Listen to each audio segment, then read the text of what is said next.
Tonight, you find me in one of Edinburgh's shrines of pleasure. But fear not for my moral integrity. It is nothing more than one of the capital's famous oyster cellars. And as the evening begins to grow late, large parties gather themselves and march towards these temples of festivity. The temple itself is actually very plain and humble. It knows no idle ornaments, no sculpture or painting, and a few solitary candles of tallow cast a dim religious light, very well adapted to the scene. Kindly permit me to regale you with the tale of how I came to visit such an establishment. A few evenings ago, I had the pleasure of being asked to one of these entertainments by a lady.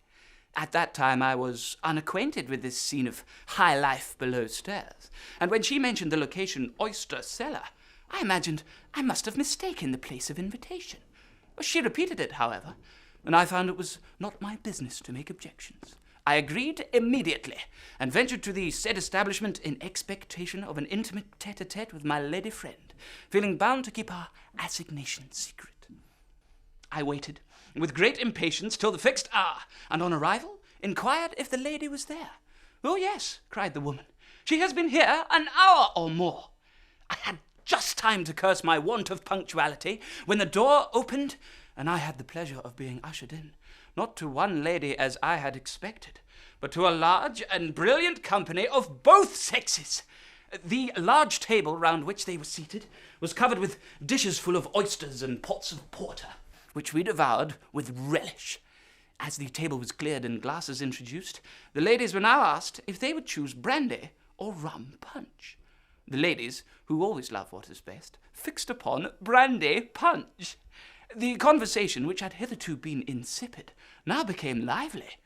These women are much more entertaining than their neighbours in England, and the general ease with which they conduct themselves, the innocent freedom of their manners, and their unaffected good nature, all conspired to make us forget we were regaling in a cellar. When the company were tired of conversation, they began to dance reels, which they performed with great agility and perseverance. One of the gentlemen, however, fell down in the most active part of it and lamed himself, so the dance was at an end for the evening. On looking at their watches, the ladies now found it was time to retire. The coaches were therefore called, and away they went, and with them all our mirth. The company, which were now reduced to a party of gentlemen, began to grow very argumentative, and consequently very dull, and so I took up my hat and wished them a good night. The bill for entertaining half a dozen very fashionable women amounted only to 2 shillings apiece. If you will not admit that the entertainment was an elegant one, you must at least confess that it was cheap.